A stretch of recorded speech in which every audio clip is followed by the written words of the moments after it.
why don't I record?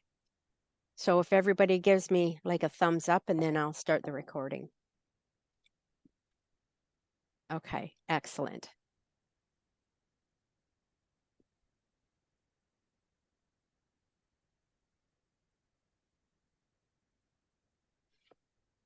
Okay.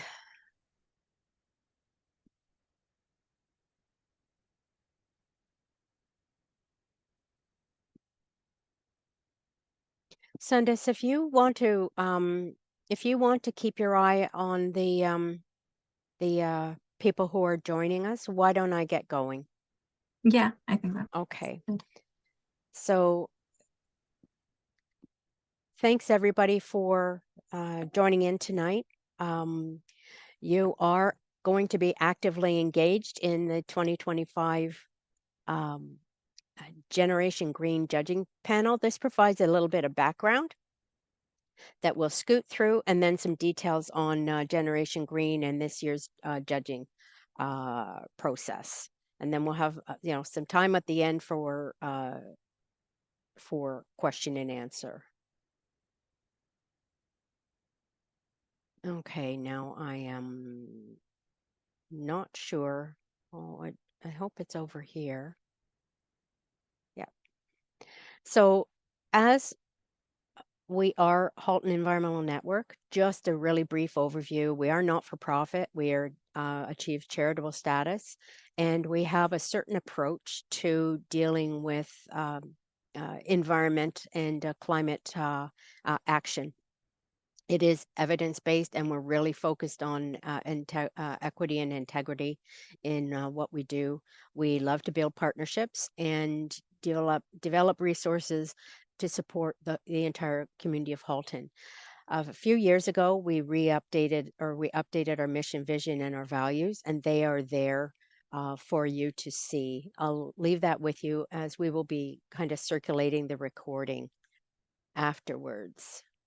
Now, we have, again, we measure our impact, and we have really tracking 70 plus outreach events and workshops, 2,361 engaged through workshops across Halton. We have try to get measurables in terms of the numbers of things, and 186 compost and recycling bins filled. We do waste reduction initiatives at community events. We have over 200 community volunteers, and through Generation Green, 1,567 youth engaged. Uh, we have key programs being Generation Green, Halton Food, and Oakville Ready. And we'll just focus on these three. We have additional programs, but we'll just cover these. Halton Food is where we go out into the community. We're working on a Halton Region 3-year grant. We're going into the final year. The final year is April to next March, but it's been very successful for the first 2 years. We go into community gardens, and these gardens are at community hubs, as well as the region's community housing. And we go in, we work with volunteers, we grow culturally relevant food, and we use environmentally sustainable gardening, urban farming, and school gardens. And we support these all across Halton. So we work, our community garden manager, Andrew Triolo, is back again for another season. And he's also an environmental educator. So he delivers the majority of the outreach related to Halton food. Much of the food that is harvested from the community gardens all over Halton go to food banks. For instance, in Acton, the Acton Garden is very close to the uh, library, Acton Library, and they have a food fridge there. Some of our food from community gardens in Oakville go to Kerr Street Mission, and so on. So we really want to talk to the community, especially youth. We're trying this year to link youth to senior mentors, and understand that everybody can be empowered to even grow their own food in their own yards as the ideal situation in terms of supporting the strongest food sustainability, reducing food miles attached to our food, reducing food waste, all of these good things that help reduce our climate impact associated with food and reducing our food print. We also have Oakville Ready. Now, Oakville Ready has been started with the town of Oakville quite a few number of years ago. There are hubs across Halton, sorry, across Oakville. We'd love it to be across Halton, but in Oakville, we've got hubs, mainly faith-based hubs, that are empowered to support the community during extreme weather events. There's a specific website for Oakville Ready, and Sundus is really key in looking after our Oakville Ready program this year that we have that strong partnership with the town of Oakville. Uh, and then, of course, we come to Generation Green, which is empowering our climate leaders of tomorrow. And it is a program designed by youth for youth. We have a great group of youth stakeholders and youth mentors that Sundus has been working with in this year from 2024 into 2025. They organize the annual conference, and it really teaches students how to get into the science of tracking, measuring, and reducing their greenhouse gas emissions, with also promoting their leadership capabilities and putting together projects that we are going to be fortunate to judge. Again, we talk to we engage Halton students, and we have students from all over the board, both boards, as well as some additional students coming in from the community. We provide them education, a baseline within the conference.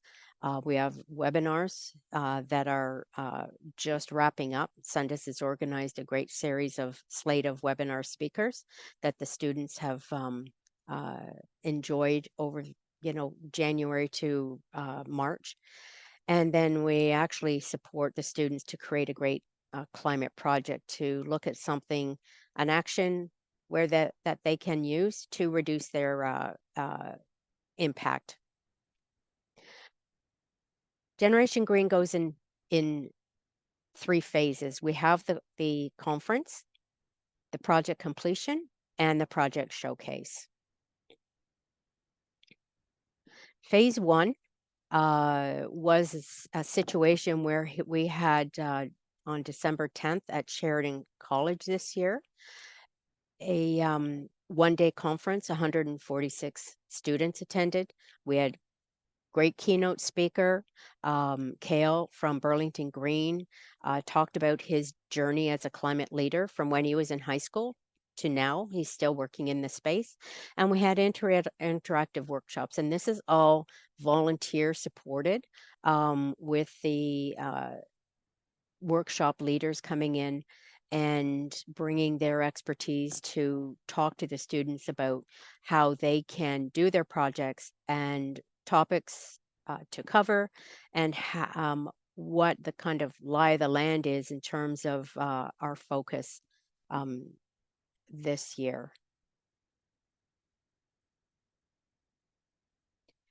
So this year, we had great involvement from the senior HDSB school staff, and the board chair attended. You can see the student stakeholders taking lead. They really are involved in running the show. This next photo shows the panel, the entrepreneurship panel. And this is a situation where we are teaching students how to calculate their greenhouse gas emissions in terms of trying to determine the impact of any behavior change or any action that they've brought into their everyday life.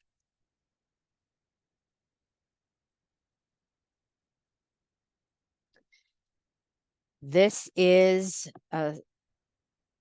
kind of key to making sure students have an understanding about the rigor that they can start to apply to assessing how their project um, can report a measurable outcome. This is Trisha Henderson from the town of Oakville, and Trisha provided the measure, track, record workshop on December 10th to students, and also gave a webinar uh, just recently again. And in that webinar, following up with the students and addressing their specific questions. And I support Trisha. I'm kind of the sidekick, filler, sharing of 30 years of experience doing work in climate and sustainability and environment. So it's really a great session and very science based. So the students have an understanding of what they'll be trying to do to report within to us on their greenhouse gas emission reduction, so that um, we will also understand a little bit about how they have addressed their calculations. A lot of what they're doing is within spreadsheets. So we have the spreadsheets, and we teach them how to use the spreadsheets, how to apply the coefficients that are used in calculating greenhouse gas emissions. So basically, it comes down to an activity that they choose to change, the energy intensity of that activity, and the emissions factor attached to it. So, excuse me, as an example, you could have an activity to drive to school, and there's an energy intensity attached to whether you're taking a car, and there's emissions factor attached to that car, as opposed to an activity to take a bus to school or walk to school with different energy intensities and emission factors. Now, phase two is where the students are provided with a detailed project toolkit, and that series of webinars I was mentioning is held. And there are also now student mentors that are attached to the stakeholder group, but also are available to the students as they move through their projects. Sometimes they don't want to bug Sundus or, come up with a question for Trisha when, we're doing the measure, track, and report webinar. But the student mentors have been there, and there's some, good connection youth to youth that sometimes is the preferred, way that a student doing a project would like to get additional information. So originally we had 57 students signed up with 21 project proposals submitted. So we do have group projects. So that is something to understand as we're judging. Some of the projects may be one student, some of the projects may be 4 students or 3 students. But generally we're preferring proposals or student groups um, uh, are 3, but we have had groups of 4 come in. This year, we've got topics covering, energy use at home, school, and also food waste. Now, we are getting on the timeline specific to this year. The students have a deadline of April 6th to submit their projects to Sundus. We are going to be taking their projects that include a project summary in their greenhouse gas emission calculations and a visual element. And that's where it's nice to see the students' creativity. And sometimes I have to explain here. The projects come in from students ranging from grade 7 to grade 12. So what I've tried to do in assigning the projects that are coming in is to group them so that there can be a bit of comparison across the 3 projects that you'll be asked to judge, so that you're not faced with a situation where you've got a grade 7 project and then a grade 12 project, because that makes it a little challenging. An experienced judge might be able to do that, but a new judge or someone who's you know not kind of right into this project judging space, then it makes it easier if you've got uh, 3 projects from a similar grade level. So you can say, okay, well, let's compare them a little bit.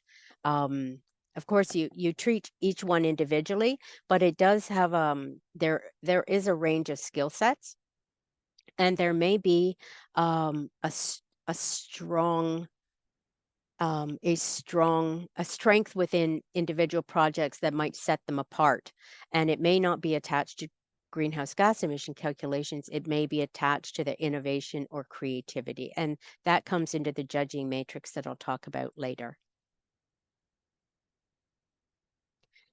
So, in going over the timeline, the projects come in on April 6th. We are going to get these out to you on Monday, April 8th. And then basically, it's to the 29th for that judging period. Really, I'm I'm kinda giving you a guideline. It can be 30 minutes to 1 hour per project. If you've got a project that is quite simple, and I won't use grade 7 because sometimes the grade 7 projects can blow you away. You just don't know until you get the projects in. But, that's kind of the average, hour. So, basically 3 projects could be around 3 hours work, kind of at that outer range. So the scores should be back to me by uh, April 29th. And Sundus is working so that we provide you all access to a Google Sheet so that you can pick out your assigned projects and then put your marks in, and we're trying to make it as easy as possible to you. And I think many of you are able to get into a Google Sheet and try to, put your entries in that way. So the Google Sheets will have all the projects listed, will have their project information in there, all of that background that was in a couple of slides ago. It will have all of this project summary, GHG calculations, and a visual element. um, what we need to keep in mind is that we try not to be discouraging to students who are just giving this a try, because this is not a science fair. This is not a high level competition. And many of you will know the type of student that will really, intrinsically self-motivated, they're driving. And I've been a judge at some science fairs uh, from the Niagara Regional Science Fair up to the Canada-wide Science Fair, and traveled with Canadian students to participate in the Stockholm Junior Rota Prize. And there, the there is an incredible skill set in terms of the students that are driven into the science fair categories, particularly in those high grade levels. And a lot of the science fair projects coming in at the grade 11 and 12 uh, um, stream, they are already associating themselves with teachers and profs at their local colleges and universities. So we're not looking or expecting those types of projects, which means that, you know, you can have fun with this, and it will become clear, at the level of effort that a student will have put into it. But we also need to appreciate that, and for the teachers that are working in the system right now, we have our students are busy. There's a lot on their plate. There's a lot of anxiety out there. There's eco anxiety. There right now, the stress attached to world news is, I don't know how you feel about world news, but I'm getting some stress, and the kids, it's filtering down to the kids. So, think we need to have that open attitude and not be discouraging about um, some of the work that will come in. The kids are trying to do their best, and we provide them good feedback. In going into the matrix, can you all see the judging matrix here?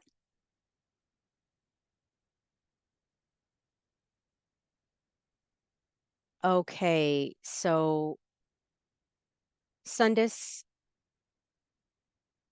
I might have to stop my share and then go back in. Mhm.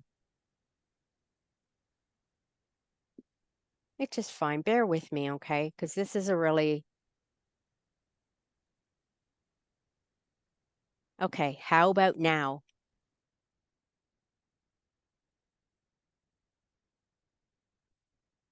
Okay.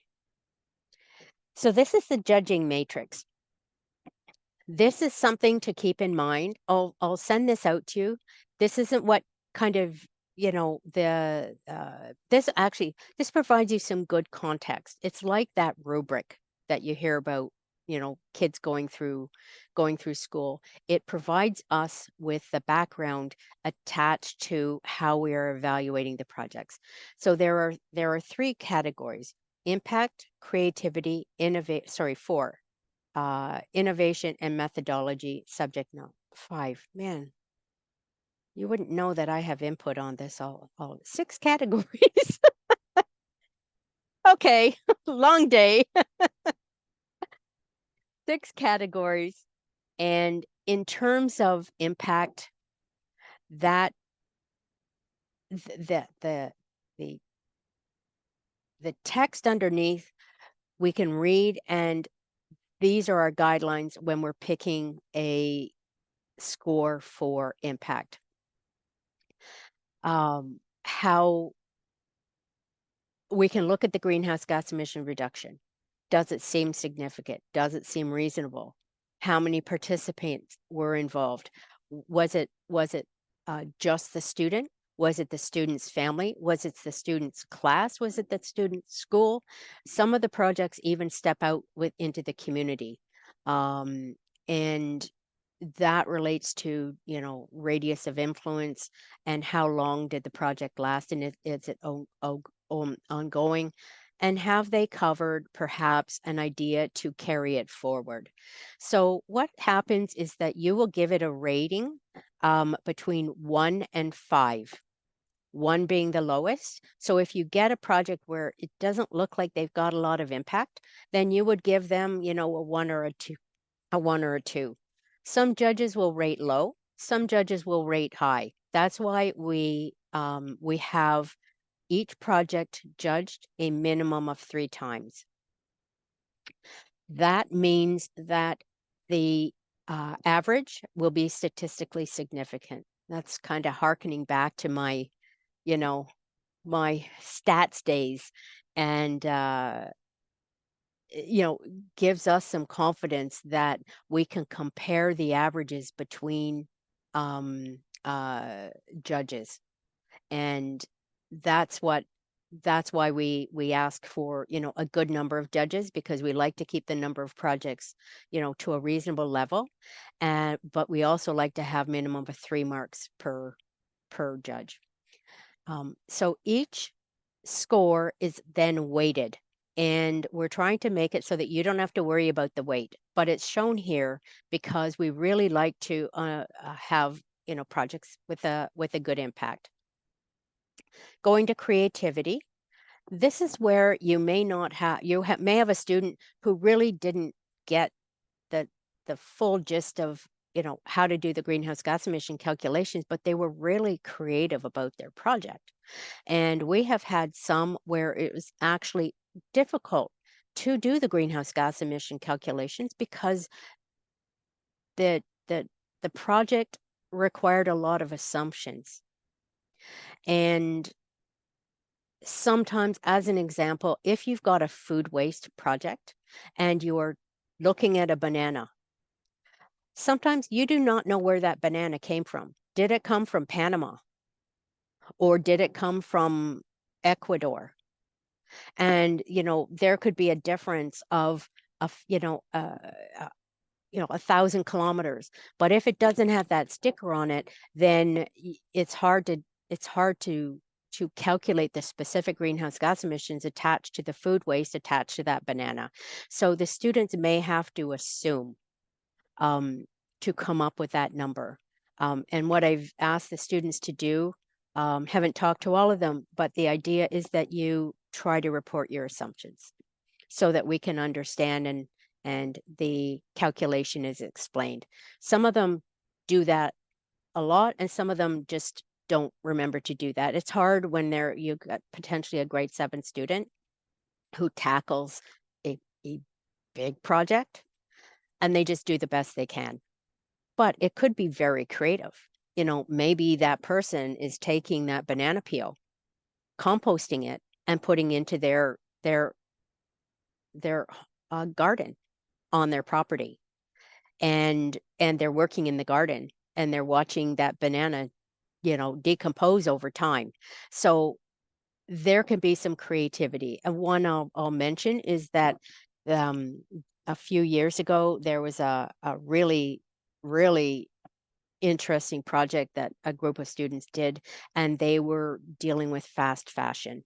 Again, a very difficult project to do your baseline estimation, and one to do, uh, that change, because you're looking at a sweater that will go to the you've got the greenhouse gas emissions attached to that sweater, where it was made, how long it traveled to get to the store where you bought it.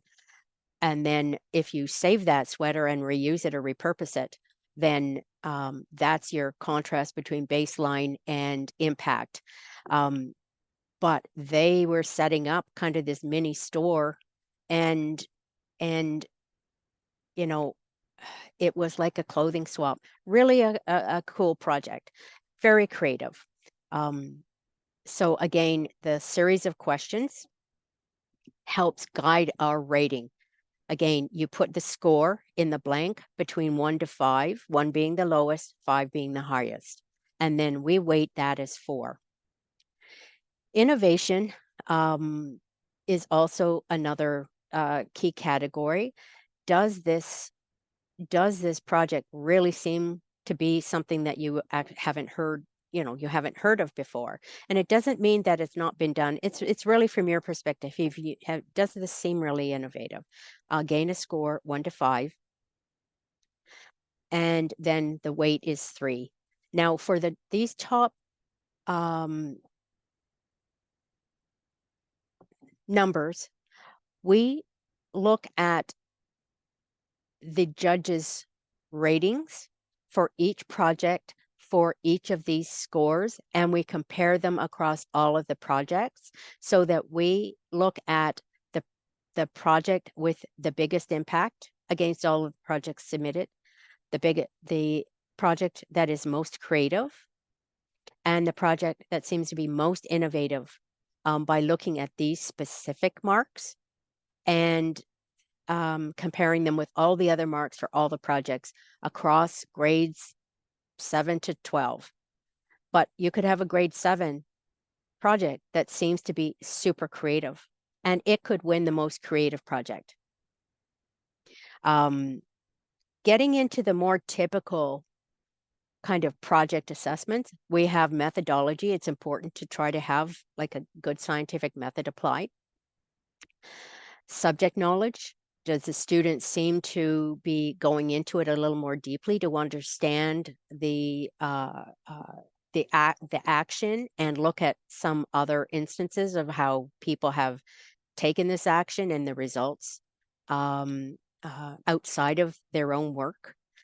And also, as a bonus here, sometimes it's really great to see, if the student has spent a bit of time doing some of that research. Does the terminology match more closely what we are seeing in the field?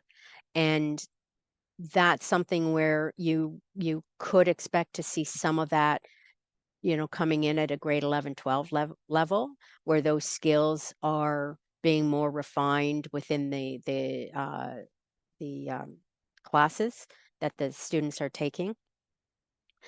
But, that's kind of nice to see. Now, the report also, that's where subject knowledge is weighted at a 4. And again, you add your score between a 1 and a 5. With the report, again, we have some constraints in terms of the report. It's fairly standardized, but we want to see that enough information is provided to us so that we understand what they did. Did they understand what they did and what they were trying to accomplish? Because unless it is reported to us, it's very difficult for us to evaluate the project from the start to the end. And again, are there any visuals that are provided? Are there some some photos of their project underway? Any types of interpretation of the data, graphs, other visuals, and if they're presented in an informative way. We have had some students create their own website, create their own, you know, uh, schematics. Um, so this is also where that actually can connect back into the creativity. How did the student deal with the information? If it was just reported, fine, but if it was reported creatively, then that connects into the creativity score. The other thing that we ask is that some notes be added at the end. And these notes are feedback that is assessed by Sundus and I and reported to the students to help them learn about what they did well and how they might be able to do better. And this is very nicely couched wording so that we understand we are trying to be positive to the student. So if the student didn't put any literature, ongoing research, maybe a comment might be, great work. Your project could be improved by, getting into some of the background of the work that you were, the project or the action that you were trying to accomplish. Well done. So it's kind of couched in positive terms, but it's sending the message that, y- you know, dig in and do a little bit of research and report it.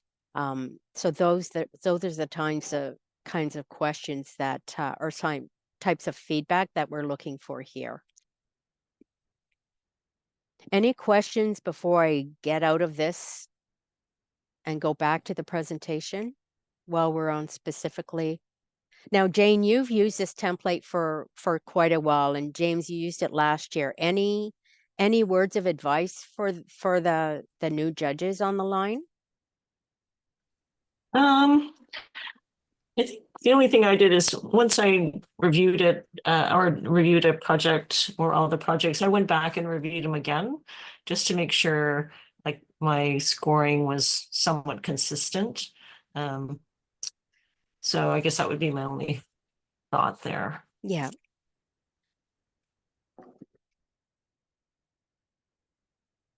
Anything else? James, did you have a tip?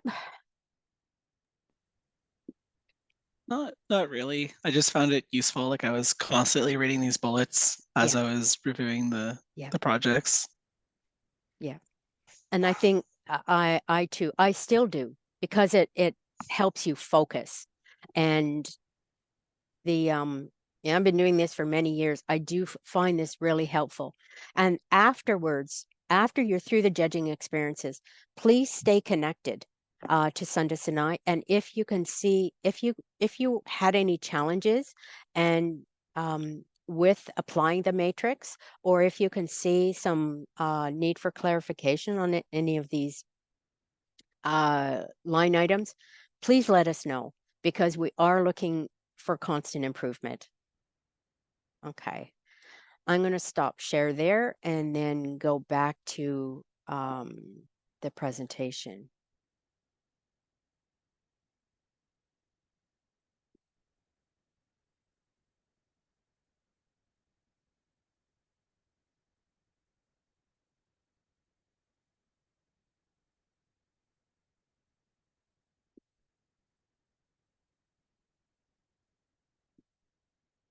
Okay, so from there, we go into the point where you have submitted me all of your marks. Sundus and I have collated all of the information. We've created all of our averages.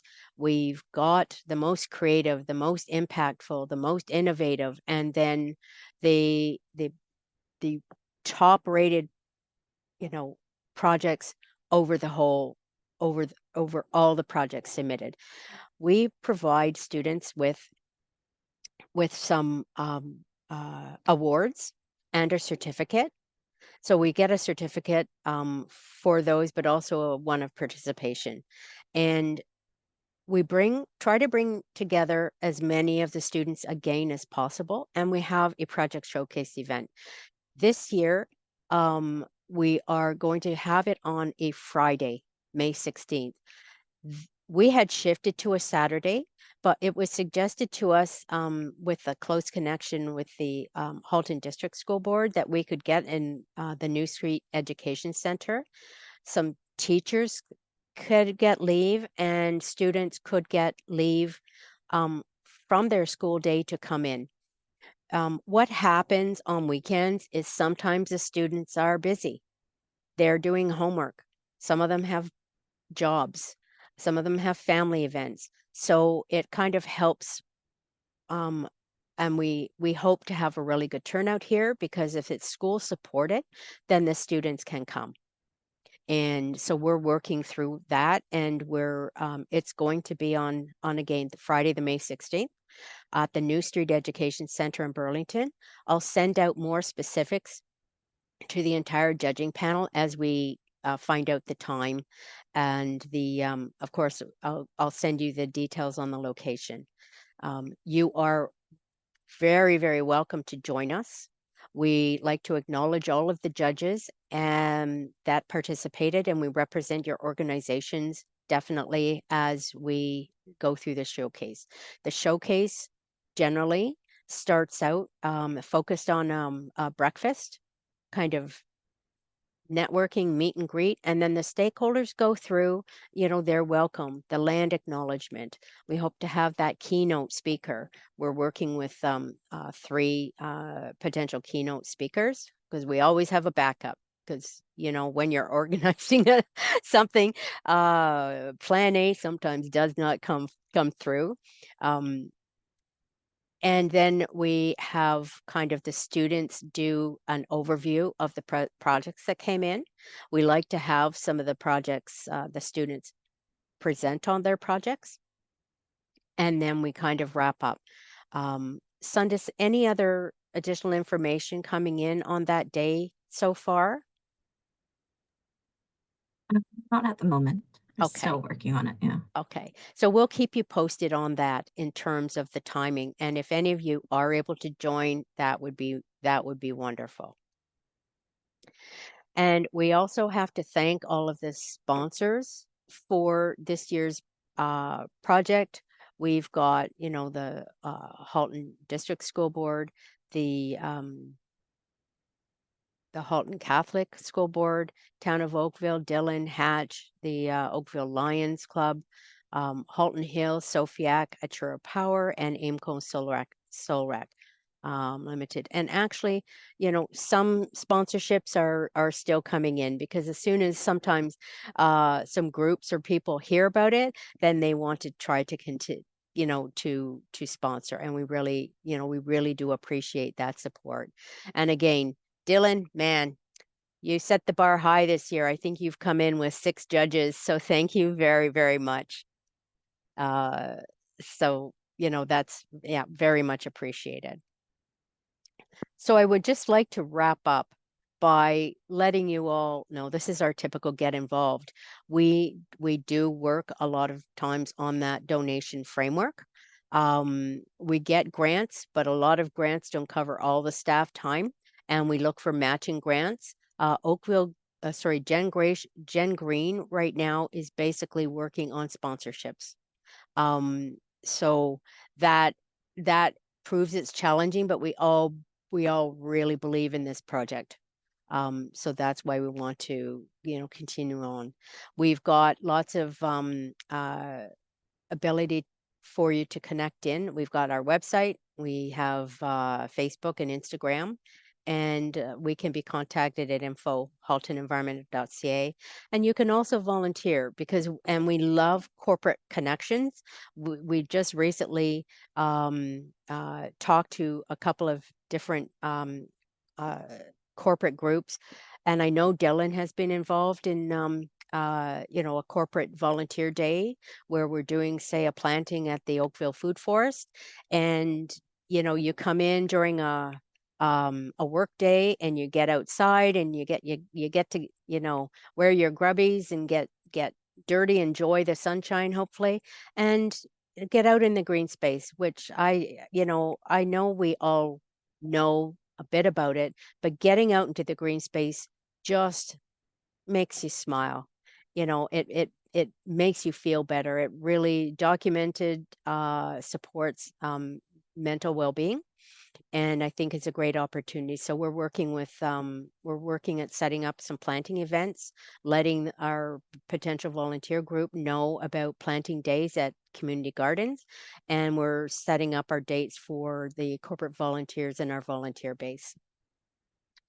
So I think that's really summing it up, quarter to 7. Unless anybody wants me to go back to a slide, then I might stop sharing my screen and then bring everybody up. Any questions on any of the slides? Okay, I'm going to stop the share. Okay.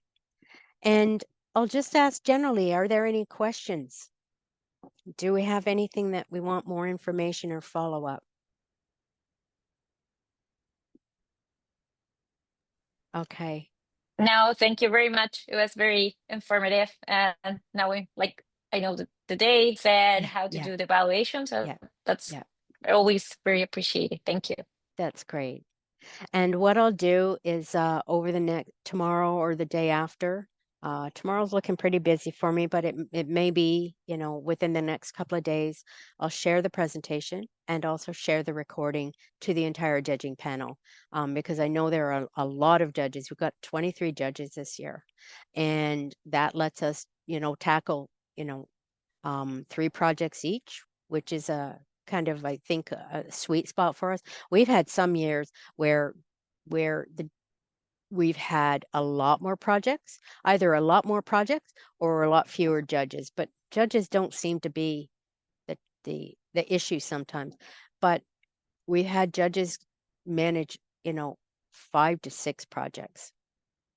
That's a commitment.